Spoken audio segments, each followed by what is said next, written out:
આની પહેલા આપણે જોઈ ગયા કે ભાઈઓ ભાઈઓની વહેંચણી હોય તો એમાંથી સર્વસંમતિ હોય બધાની તો 5 વર્ષની અંદર તમે ફેર વેચણી કરી શકો 1 પણ રૂપિયાના ખર્ચ વગર. પણ આમાં 2 શરત છે. એક તો બધા ભાઈઓની સહમતિ જોઈએ, કોઈ એક ભાઈ ના પાડે તો ન થાય. બીજા નંબરમાં 5 વર્ષની સમય મર્યાદાની અંદર જ કરી શકો. જ્યારે હવે જે માહિતી આપવા જાઉં છું એને સ્કાય ઇઝ ધ લિમિટ. કોઈ પ્રકારનો નવો સુધારો ન આવે ત્યાં સુધી ગમે ત્યારે તમે આ યોજનાનો લાભ લઈ શકો. એના માટે તમારી 50% સ્ટેમ્પ ડ્યુટી બચી જશે મારો આ ઓડિયો સાંભળી લેશો તો અને સમજી લેશો તો.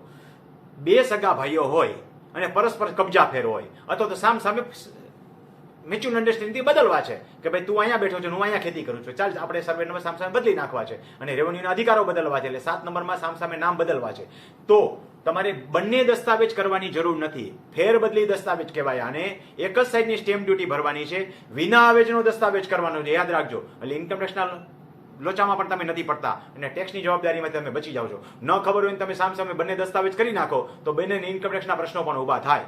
40 લાખથી ઉપરનો હોય ને તો કંકોત્રી આવે, તમારે બધું બતાવવું પડે. 40 લાખથી ઉપરની સ્ટેમ્પ ડ્યુટી અને હવે જંત્રીના ભાવ વધતા જાય છે, ગમે ત્યાં ગમે તે માણસ આંટીમાં આવી જાય. એવું ન થાય માટે આ માહિતી બરાબર સમજજો. કોને લાગુ પડે છે એ પહેલા સમજી લો. 2 સગા ભાઈઓ એટલે 2 સગા ભાઈઓ, કાકો ભત્રીજો નહીં, કાકા મોટા બાપાના ભાઈઓ નહીં. બાપુજીનું નામ બંનેનું એક આવવું જોઈએ તો જ થાય. 2 ભાઈઓ હોય 3 ભાઈઓ હોય ગમે એટલા હોય, માનો કે 2 ભાઈઓ છે, સગા 2 ભાઈઓ છે જેના મધર ફાધરના નામ એક છે, આટલી ચોખવટ કરવી પડે. ઘણી વાર એમ કે રોટલે ભેગા છીએ એટલે ભાઈઓ જ કહેવાય. કાકા મોટા બાપાના ભાઈઓ હોય ને સંયુક્તની જમીન હોય તો એમ ન હાલે.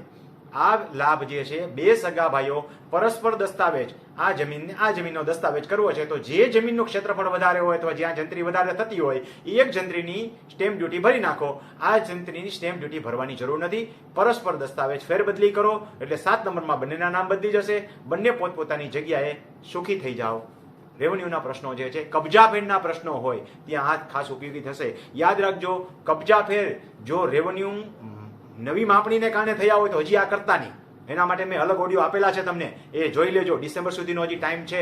એના માટે છે કે SSRD સુધી જવું પડે તો જાજો, એ પણ મેં અલગ ઓડિયોમાં બતાવી દીધું છે કે SSRD સુધી કેવી રીતે જવું પડે. તો સ્ટેમ્પ ડ્યુટીનો ખર્ચો નહીં કરતા. પણ ઘણીવાર એવું થાય કે સ્ટેમ્પ ડ્યુટીનો ખર્ચો છે ને અહીં સુધી રેવન્યુ રાહે લડવું એમાં મોંઘો પડી જતો, એના કરતાં સ્ટેમ્પ ડ્યુટીનો ખર્ચો સસ્તો થતો હોય તો એ કેલ્ક્યુલેશન કરી લેવું. જ્યાં ઓછા ખર્ચમાં પતતું હોય એ રસ્તો પહેલા અપનાવો. એવું જરૂરી નથી કે મેં માર્ગદર્શન આપ્યું છે એ જ રસ્તે પહેલા જાઉં. આર્થિક બાબત પણ પહેલા વિચારવી. તો આ બાબત તમને બરાબર સમજાઈ ગઈ હશે. હું રમણીકભાઈ કોટડિયા 3 ચેનલની અંદર ખેડૂતોને ઉપયોગી એવી માહિતી આપું છું. એક ખેડૂતો સાથે થયેલી વાતચીતો જે રમણીકભાઈ કોટડિયા ખેડૂત માર્ગદર્શકની અંદર પ્રશ્નોના જવાબ આપું છું. બીજી રેવન્યુ માર્ગદર્શક રમણીકભાઈ કોટડિયા રેવન્યુ માર્ગદર્શકની અંદર આવા અવનવા ડ્રાફ્ટિંગ કેવી રીતે કરવા, એના એપ્લિકેશન કેવી રીતે કરવી, એના ડોક્યુમેન્ટ્સ કેવી રીતે તૈયાર કરવા, એના એફિડેવિટ કેવી રીતે તૈયાર કરવા, આગળ જતા હજી વિશેષ રીતે શીખવાડીશ કે એની અરજીઓ કૃષિ પંચ રાહે કેસ કેવી રીતે લડવો એ પણ આગળ જતા શીખવાડીશ. અત્યારે ધીમે ધીમે તમને પહેલા પ્રાઇમરી શીખવાડું, પછી હાઈસ્કૂલ શીખવાડું, પછી હાયર સેકન્ડરી ને પછી કોલેજ સુધી લઈ જઈશ. ખેડૂત મિત્રો, થોડુંક તમે ભણેલા હશો તો મારા આ જ્ઞાનનો લાભ તમારા સુધી અચૂક પહોંચશે અને તમારા એ આર્થિક રીતે તમને ફાયદો થશે અને કાયદો જાણતા હશો તો પ્રોબ્લેમ પણ ઓછા થશે. અને આવી ઇન્ફોર્મેટિવ માહિતીથી માહિતગાર કરવા માટે થઈને રમણીકભાઈ કોટડિયા વિડીયો ચેનલ શરૂ કરી છે, એ જોતા રહેજો. તમારા અન્ય ખેડૂત મિત્રોને તમે કહેજો કે આવી ઉપયોગી માહિતી તમને આ 3 ચેનલમાંથી મળે છે, જોતા રહેજો. તો તમે તમારા વકીલ જાતે બનો, ક્યાંય તમારે મુશ્કેલી